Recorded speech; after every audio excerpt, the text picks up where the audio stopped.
Back at it again with another E46 S85 update video. We got a couple more things on there. As you can see, we set up the front clip here with all of our oil cooler and radiator. Already tell like the bracketry here. Me and Duncan had a little collaboration, and we're like, oh, we got to make something cool that kind of proper functionality is strong enough to hold all these things and is like incorporated kind of as OEM as possible. We got a nice simple bracket to hold an OEM oil cooler. We're going to be utilizing OEM lines, as well as you can see here we got the OEM oil filter housing, which also has the thermostat for the oil cooler, which is super important, especially for a street car. Like you need a little bit of time, especially for these big engines with a lot of oil.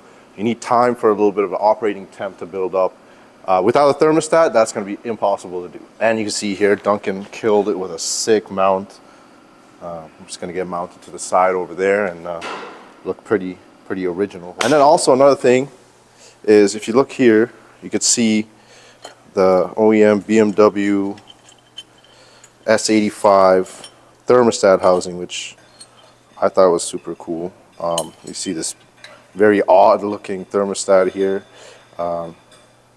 Does the same thing, but it's just a little bit kind of unorthodox in my opinion. But if you see here, there's put this thing in here. Once the temperature is correct, the thermostat slides up and opens up the pathway for both outlets. These are. And another thing is, you can see here, if you look at the front, there's like, why is there 4 ports here? Like 2 inlets, 2 outlets. This whole coolant system is split in half in terms of banks. You got one bank that's going to be sharing one half of this radiator, and the other bank shares the other half. So that's why there's like 1 inlet, 1 outlet for each bank.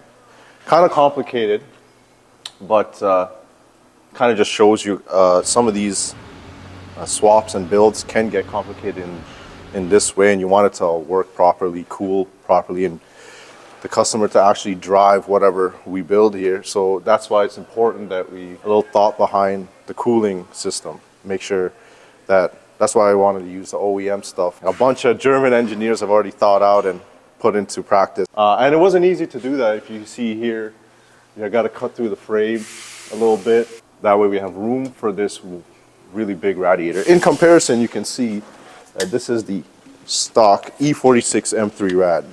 Like, you kind of see the size difference here, but you're fitting a little bit of a bigger engine in the chassis, a lot more cylinders, a lot more heat, and especially on both sides of the engine.